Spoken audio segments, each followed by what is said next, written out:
Percuma kalau orang mau penampilan, wah semakin mobilnya bagus, semakin dihormati sama orang. Enggak. Semakin kamu berduit, semakin dihargai sama orang. Juga tidak. Ini buktinya Habib Hasan. Dihormati oleh orang bukan karena banyak duitnya, tapi dihormati oleh orang karena akhlaknya, karena ketulusannya, karena ketawadhuannya. Tawadhu' takun kan najmi la hali nadirin ala safahatil ma'i wa huwa rafi'u wa la taku kad dukhani ya'lu bi nafsihi ala safahatil jawi wa huwa wadhi'u. Berparangailah kamu, bersifatlah pada diri kamu dengan sifat tawadhu', maka kamu akan bisa menjadi bagaikan bintang yang kadang-kadang dilihat oleh orang ada di bawah, tapi sesungguhnya dia ada di awan yang sangat tinggi. Kalau Anda melihat sumur yang jernih, sungai yang jernih, Anda lihat bintang ada di bawah kamu. Sekalipun kamu pandang dia di bawah, sesungguhnya dia tempatnya bukan di bawah kamu, tapi di atas sana yang sangat jauh. Kadang-kadang orang meremehkan orang dengan penampilan, dengan harta, saudara, tapi ternyata tingkatannya tinggi di sisi Allah Subhanahu wa taala. Wala taku kadukhan ya'lu bi nafsihi ala safahatil jawi wa huwa wadhi'u. Jangan kamu itu bersifat seperti ad-dukhan, asap yang selalu mengangkat dirinya. Ente pernah enggak ngelihat asap ke bawah? Enggak ada, asap itu selalu ngangkat dirinya ke atas. Tapi enggak bernilai itu asap. Buat sesak dada, mengganggu. Begitulah orang yang sering tampil mengangkat-ngangkat dirinya, ana. Ente asap. Semua orang enggak senang dengan ucapan kamu, dengan penampilan kamu. Kamu tidak berharga. Berlian itu sembunyi di bawah tanah, saudara. Karena itu digali sama orang, mahal harganya. Mutiarah itu ada di dasar lautan, itu pun masih sembunyi di dalam kerang. Mereka para aulia Allah itu bukan ingin dikenal, bukan memamerkan diri, bukan karena cinta ishtihar. Mereka itu sembunyi, cuma begitulah Allah jadikan orang mencari dia. Mereka itu yushtahar qahran. Mereka itu kan dikenal karena memang takdirnya dari Allah. Inginnya nggak dikenal. Ini fotonya dibagi-bagi untuk dipajang. Terus al-imam lagi. Mereka nggak mau itu. Mereka adalah orang yang tawadhu, mereka orang yang sembunyi daripada dikenal sama orang lain. Emas itu di bawah tanah, tapi bagaimana Allah menjadikan emas itu berharga sehingga semua orang membanggakan emas. Tampil dengan emas, perempuan-perempuan itu gelangnya, anting-antingnya, kalungnya. Begitulah orang-orang yang soleh, mereka yang menyembunyikan diri. Tapi mereka manusia selalu cinta kepada dia. Mau nggak mau, dia akan ditampilkan oleh manusia. Karena mereka adalah berharga. Beda saudara, emas yang kuning dengan yang kuning ada di kali saudara. Kalau itu nggak mau sembunyi, sembunyinya memang dipaksa ada di WC. Tapi pada hakikat dia ingin muncul, tampil. Nih lihat aku. Menjijikkan saudara, najis. Begitulah orang yang sering tampil-tampil tapi tidak dengan dikemas dengan akhlakul karimah. Sama kuningnya, mungkin pakaiannya sama saudara, mungkin ceramahnya sama saudara, tapi nilainya tidak sama emas dan yang dikali tadi itu saudara. Karena itu awas, hati-hati, jangan kamu menjadi orang yang tertipu. Bukan karena diakui oleh manusia kamu akan menjadi orang yang hebat, tidak. Tapi kalau kamu dicintai oleh Allah dan dicintakan oleh manusia, kamu itu adalah orang yang hebat. Ikhwani yang rahmati Allah Subhanahu wa taala, ada seorang yang bernama Uwais Al-Qarani. Uwais Al-Qarani ini adalah seorang yang soleh di antara umat Nabi Muhammad. Bahkan ada yang menyatakan afdalut tabi'in, paling afdalnya tabi'in adalah Uwais Al-Qarani. Uwais Al-Qarani ini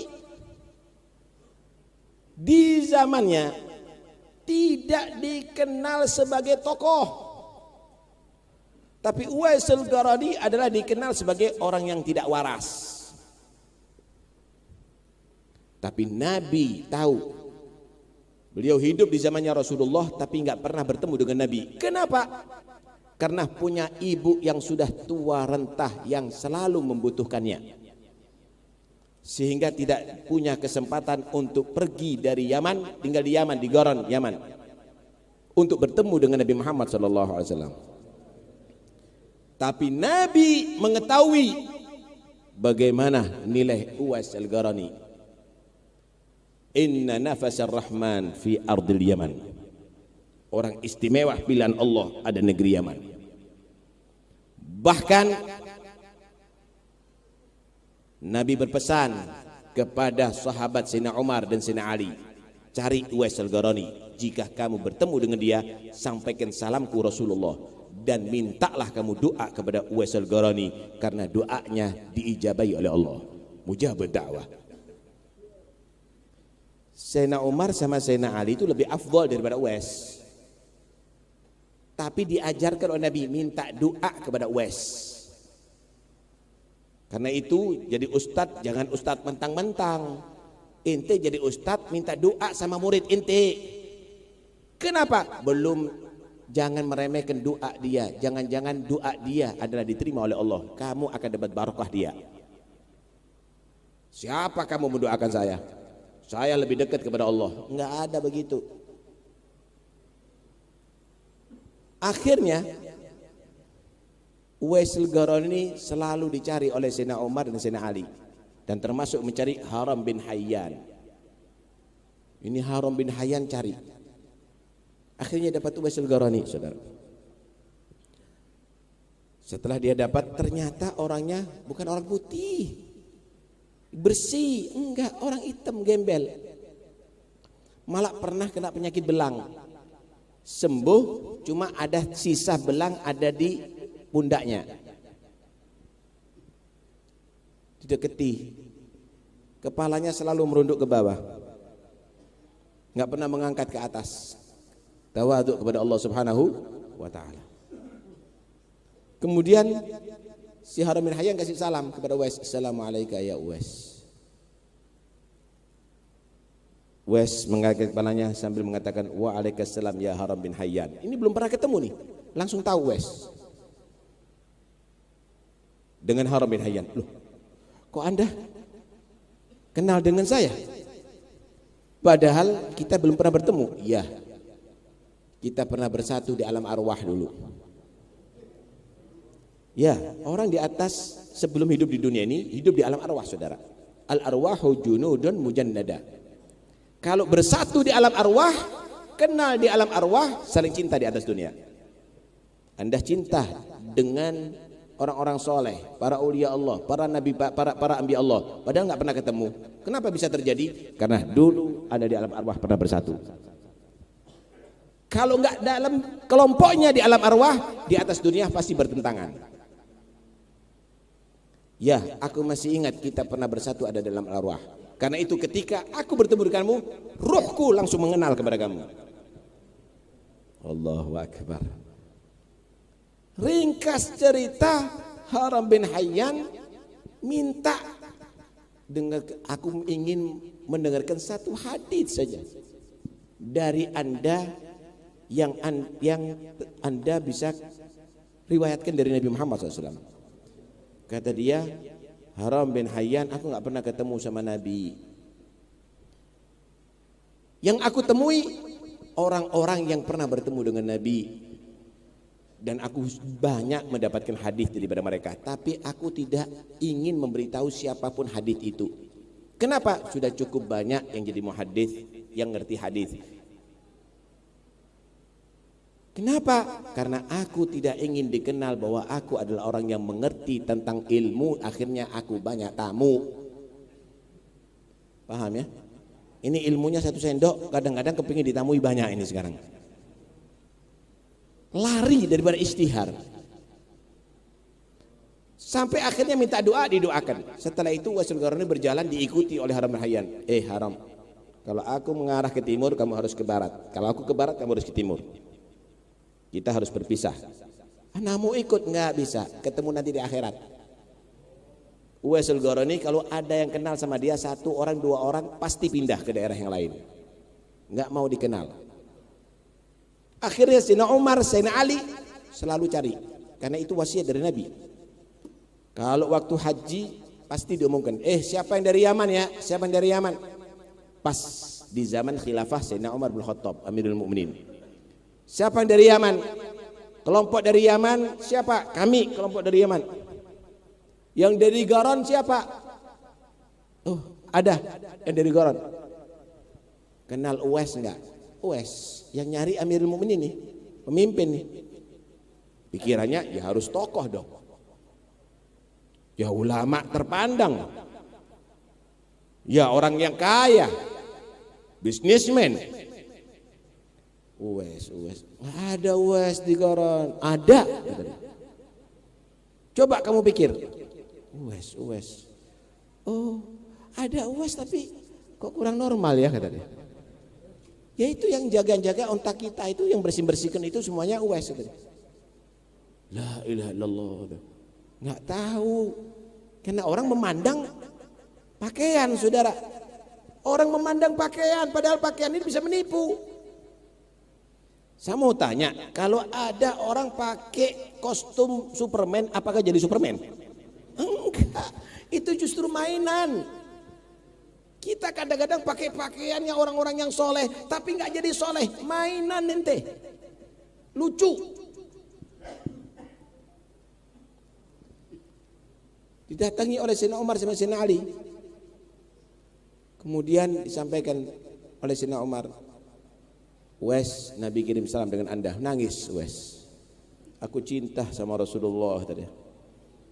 Tapi aku tidak bisa bertemu dengan Nabi karena ibuku selalu membutuhkan aku merawatnya. Kemudian ringkas cerita minta doa Sayyidina Umar sama Sayyidina Ali, didoakan oleh Uwais. Kemudian Sayyidina Umar menyatakan, Uwais udah jangan kemana-mana. Jangan kemana-mana. Anda, saya bangunkan rumah ada di sini. Anda orang yang berkah. Anda doakan kita semuanya itu dan ini. Sayyidina Ali juga begitu mendukung. Jangan kata dia. Ini pertemuan kita yang pertama dan terakhir kata dia. Setelah ini saya harus sudah menjauh dan insya Allah kita ketemu nanti ada di akhirat. Akhirnya begitulah berpisah Uwaisul Qarani dan ditemukan Uwaisul Qarani meninggal di zaman Sayyidina Ali bin Abi Thalib dalam shaf Sayyidina Ali bin Abi Thalib. Cerita ini menggambarkan kepada kita, ya, kuburannya Uwais nggak ada juga, ya, tapi namanya selalu harum. Ini menggambarkan kepada kita bukan ketenaran yang membuat orang itu hebat. Bukan dikenal buat orang itu hebat. Tapi tidak mau tenar itu adalah hebat. Cuma apa daya kalau memang Allah Subhanahu wa taala sudah mentakdir dia menjadi orang yang dikenal untuk diambil berkahnya. Itulah para salafus saleh, itulah as-salihin, itulah aulia Allah, bukan ambisi mereka ya ikhwani. Al-Habib Abu Bakar Al-Adni Al-Idrus, beliau menyatakan, ya laitani lam a'rif ahad wala ahad ya'rifuni. Seandainya aku tidak kenal seorang pun dan tidak ada seorang pun kenal kepada aku, maka itu nikmat. Kenapa? Nggak ada yang ganggu, langsung hubungannya dia kepada Allah selalu tidak pernah terputus. Ngurusi ini sekarang nih Habib Abu Bakar misalnya, dikenal sama orang, ngasih makan ribuan begini nggak sedikit biayanya. Kalau nggak dikenal sama orang, enak, 1 piring cukup. Ya ini ad-duhur qasmud duhur. Dikenal itu membuat tulang punggung remuk, saudara. Artinya semakin payah. Karena itu kalau ada orang gila jabatan, gila ketenaran, itu gila beneran, saudara. Kenapa? Semakin susah, semakin payah sebetulnya. Tapi kalau memang itu sudah takdir Allah, nggak bisa untuk dihindari. Itulah sosok Al-Habib Hasan yang Al-Fakir ketahui, panjang sebetulnya, ya, yang akan bisa disampaikan ada di sini. Tapi yang jelas berkah insyaallah majelis ini, dan mudah-mudahan insyaallah perangai sifat Al-Habib Hasan bisa ditiru oleh keluarga Al-Habib Hasan, dan insyaallah mudah-mudahan Al-Habib Hasan sekarang kuburannya menjadi kuburan surga, dan beliau bertemu dengan datuk-datuknya. Sedikit saya tambah, di Hadramut ketika beliau meninggal di Hadramut saya, ya, sama beberapa rombongan termasuk Al-Habib Abu Bakar Al-Sigaf di Hadramut. Anehnya saudara, anehnya, ya, ketika Habib Hasan meninggal tanpa kita minta, di Gubah Habib Ali Al-Habsyi, di situ ada madras, beliau difatihahkan ada di sana. Kemudian di Masjid Toha disolatkan ghaib, bahkan tahlil selama 3 malam. Diadakan khutmul Quran ada di sana. Di Gubah Habib Ali bin Abdullah juga begitu, di Tahrim juga begitu. Kenapa? Karena memang Habib Hasan tidak pernah melupakan hatta di 2 tahlil untuk mereka. Selalu disebut. Akhirnya namanya juga disebut ada di sana. Ada irtibat, saudara, ada irtibat. Nah, kita kadang-kadang muhtabit, kita kadang-kadang cemburu gitu. Ya Allah, mudah-mudahan kita senasib dengan beliau Al-Habib Hasan, bisa mahabbah itu dinampakkan oleh Allah Subhanahu wa taala. Mudah-mudahan insyaallah kita semuanya menjadi orang-orang sulaha, insyaallah atqiya nujaba auliya. Wa sallallahu ala sayyidina Muhammad wa alihi wasallam. Alhamdulillahirabbil alamin. Talqinu dzikir.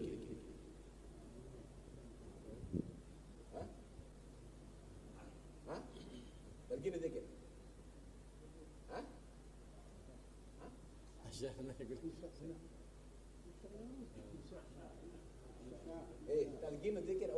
لا إله إلا الله الموجود في كل زمان.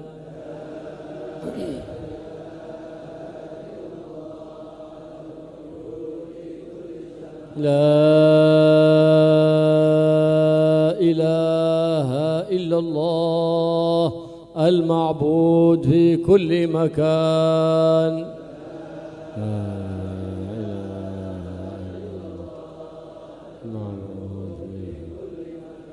لا إله إلا الله المذكور بكل لسان.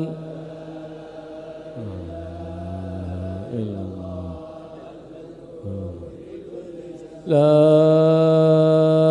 إله إلا الله المعروف بالإحسان.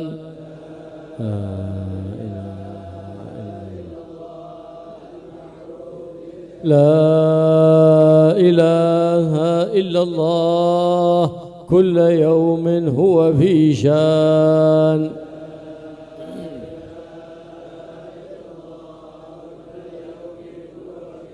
لا إله إلا الله الأمان الأمان من زوال الإيمان.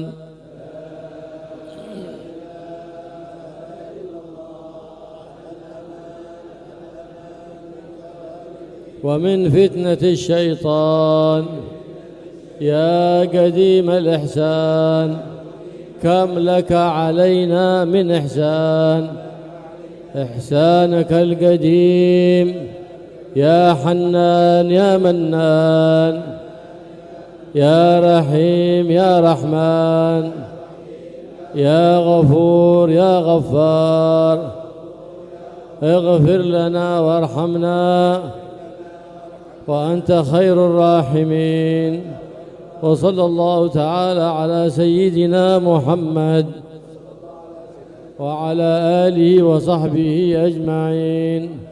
والحمد لله رب العالمين. قبول إن شاء الله، قبول الإقبال، صلاح كل حاجة عنا منكم من يفتوح الرزوق، وصلاح الجسم والقلب والقوة. جعل هذه الحولية مباركة إن شاء الله، تعود حوليات كثيرة بركات وحضرات، ونحن وإياكم في أتم الصحات وأتم العافيات بجاه النبي محمد سيد السادات. وصلى الله على سيدنا محمد. الحمد لله رب العالمين. بسر الفاتحة.